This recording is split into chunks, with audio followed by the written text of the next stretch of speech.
صباح الخير، صباح النور، صباح الهنا، صباح السعادة. أنا شيماء أهو، ودي قناتي. أهلا وسهلا بكل جديد شرفني في القناة. قبل ما نبدأ الفيديو حابة أقول لكل لسه ما اشتركش في القناة يا ريت يشترك في القناة ويفعل زر الجرس ويحط لنا لايك ويسيب لنا تعليق حلو كده زيكم. اللهم صل وسلم وبارك على سيدنا محمد وعلى أهله وأصحابه أجمعين. هتعملي إيه النهاردة يا شوشو؟ هنعمل روتين سهل كده وبسيط وسريع إن شاء الله بإذن الله يعجبكم. أول حاجة كده أنا بدأت بالغدا على طول، فهعمل كشري مصراوي بطريقة سهلة وبسيطة، وطعمه كان حكاية. جبار جبار جبار، طعمه كان حلو جدا. جبت هنا شوية عدس كده نقعتهم في مية سخنة، وشوية حمص نقعتهم برضو في شوية سخنة. في شوية ايه، في مية سخنة.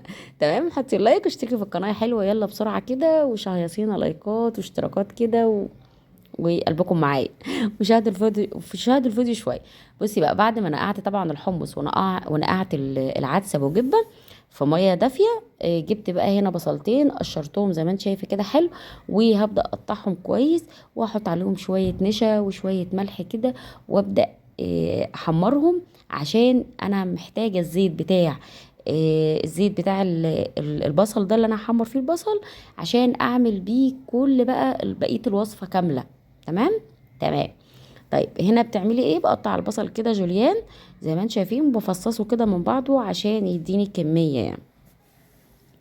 زي ما انتم شايفين كده، طريقة الكشري دي سهلة جدا، وعلى فكرة مش هتوسخ معاكي مواعين كتير بقى، لان احنا كلنا يا كشري يبقى مواعين كتير والمطبخ يضرب يقلب. لا، احنا نعمل كشري كده سريع ولطيف ومش هيوسخ مواعين كتير، وان شاء الله يبقى طعمه حلو جدا.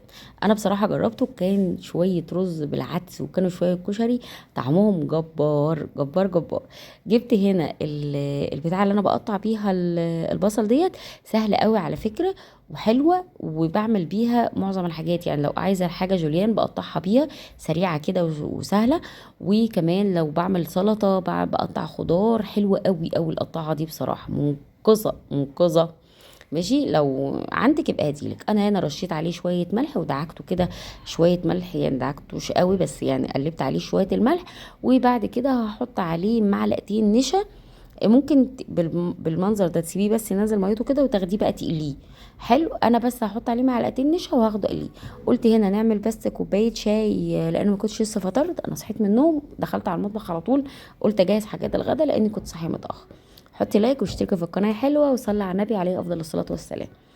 بعد كده حطيت بقى ايه، كنت بعمل هنا كوبايه نسكافيه لماما، وهعمل ليه انا كوبايه شاي بالنعناع.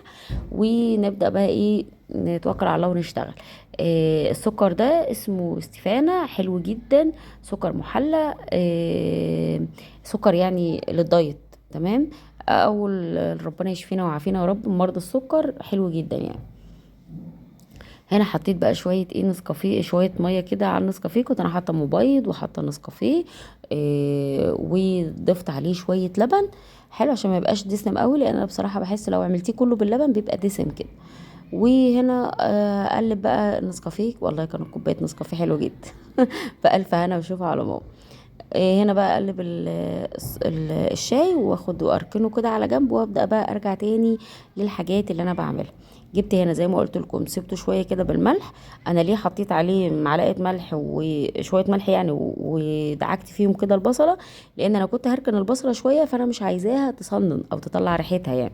فالملح بيمنع الحركه دي. وبعد كده ضفت عليها معلقتين نشا، وهبدا بقى ايه اقليها في الزيت. والزيت ده زي ما قلت لكم هو اللي انا هعمل بيه كل حاجه. حطيتي لايك؟ حطي لايك يا قلبي. يلا يا عمري كده حطي لايك. شويه كشري ما اقولكيش، خضار خضار خضار خضار جمال جدا. هنا خلاص قلبنا كده النشا، وهاخد بقى الكشري ده احط شويه زيت كده نضاف، وهبدا ان انا ايه، الزيت غالي فدول كانوا اخر شويه زيت عندنا، يلا الحمد لله. هبدا بقى اقلي فيهم البتاع ده البصل. وبعد كده نبدأ ناخد بقى من الزيت ده، نبدأ نعمل الرز، نعمل العدس، نعمل الحمص، الصلصة، الدقة، اي حاجة. جيت هنا جبت شوية مكرونة. شايفين البصل مقرمش كده وطعمه كان جامد.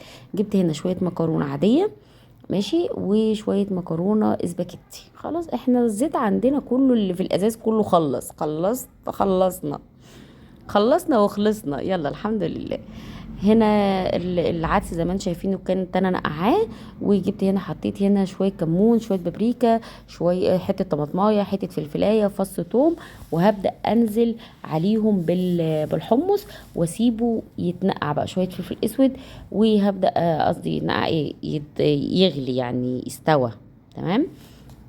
شويه كزبره، شويه ملح، وهركن بقى ايه الميه دي بس تغلي كده، وبعد كده هنزل فيها. لا ده انا والله ما استنيتش تغلي، نزلت الحمص اهوت اللي انا كنت نقعه في ميه سخنه، وبعد كده هحطه على النار بقى واسيبه مع نفسه كده يغلي شويه.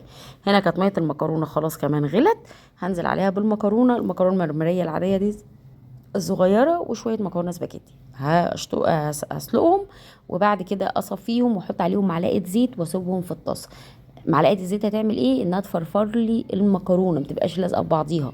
بعد ما نصفيها من الميه، معلقه زيت كده قلبيها فيها وسيبيها اركنيها، تفضل المكرونه حبايه بحبايتها مش لازقه في بعضيها، وتبقى معاكي زي الفل. بس هنا اسلقيها يعني شويه، انا بسلقها شويه لو بتاعه المكرونه، لان انا مش هحطها في طاسه بقى تانية واسخنها والكلام ده، لا.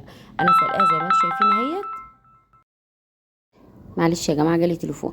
بعد ما سلقتها زي ما انتم شايفين، سلقتها خالص يعني كاني سويتها، ماشي، مش زي اللي مهرطها في الصلصه، لا، تسلقيها. خلاص بعديها حطيت عليها معلقه زيت وقلبتها وركنتها.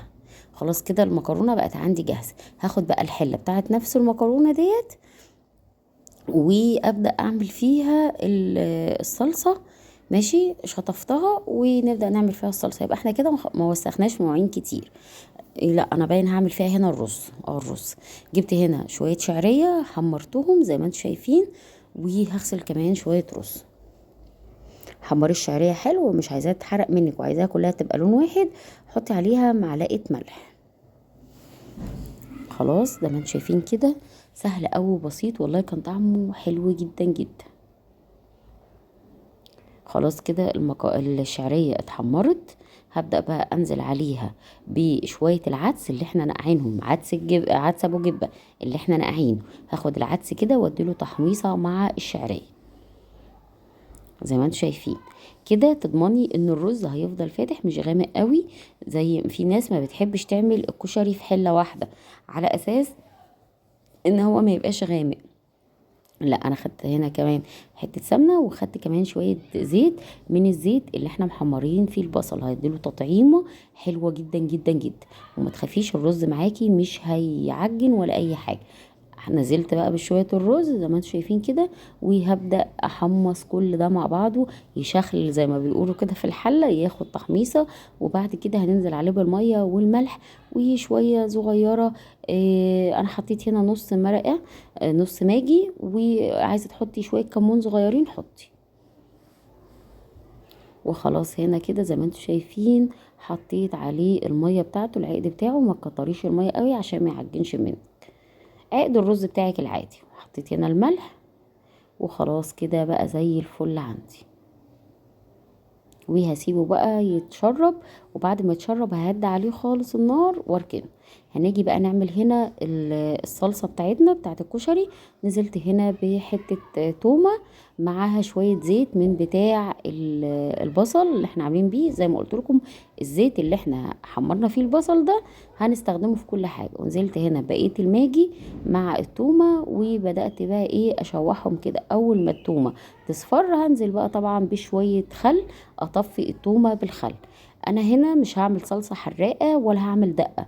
ليه؟ احنا ما بنحبش الدقة قد كده وما بنحبش الحاجة حراقة.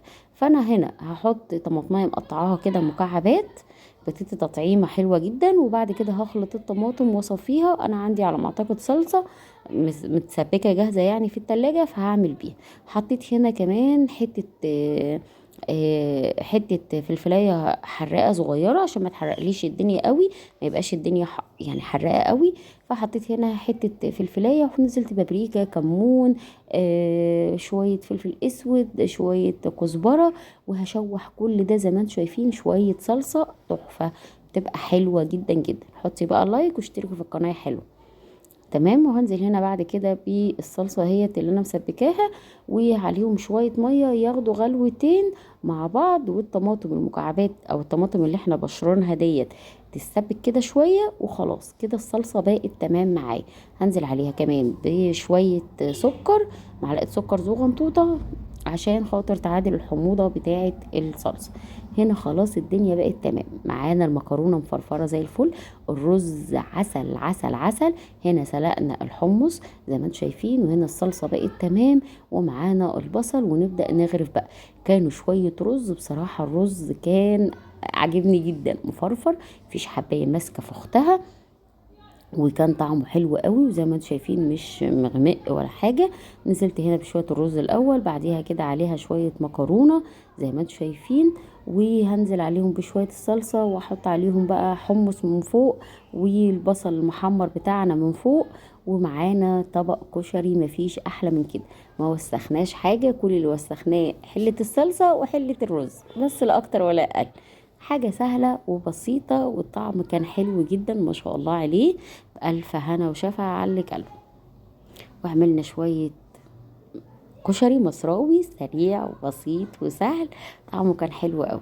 جربيه بالطريقة ديت ان شاء الله بإذن الله هيعجبك، وسهل وسريع، وصدقوني ما خدش وقت. يعني هي يعني الوقت اللي احنا عملنا فيه الحاجة ديت ما فيش اكتر من كده، يعني ما قعدناش طول النهار بقى، ولا مواعين كتير، ولا لبخة، ولا اي حاجة. عرفنا كده زي ما انتم شايفين، شايفين الصلصة والمكرونة، وادي البصل بتاعنا المقرمش، وادي الحمص من فوق، حاجة كده فاخر من الاخر. جربيه باذن الله يعجبك. حطي لي بقى لايك واشتركي في القناه، واقول لك مع السلامه في رعايه الله وحفظه. نتقابل ان شاء الله بفيديو جديد بوصفه جديده من مطبخكم مطبخ شوشو اغا. وحطي لايك زي ما قلت لك، وصلي على النبي عليه افضل الصلاه والسلام. عليك يا حبيبي يا رسول الله. جربوا الوصفه باذن الله هتعجبك. شايفين شكله اصلا جبار، وطعمه كان حلو جدا، وريحته حلوه جدا، ومش يعني ولا يتعبك بقى ولا اي حاجه. يلا اقولك باي باي، مع السلامة.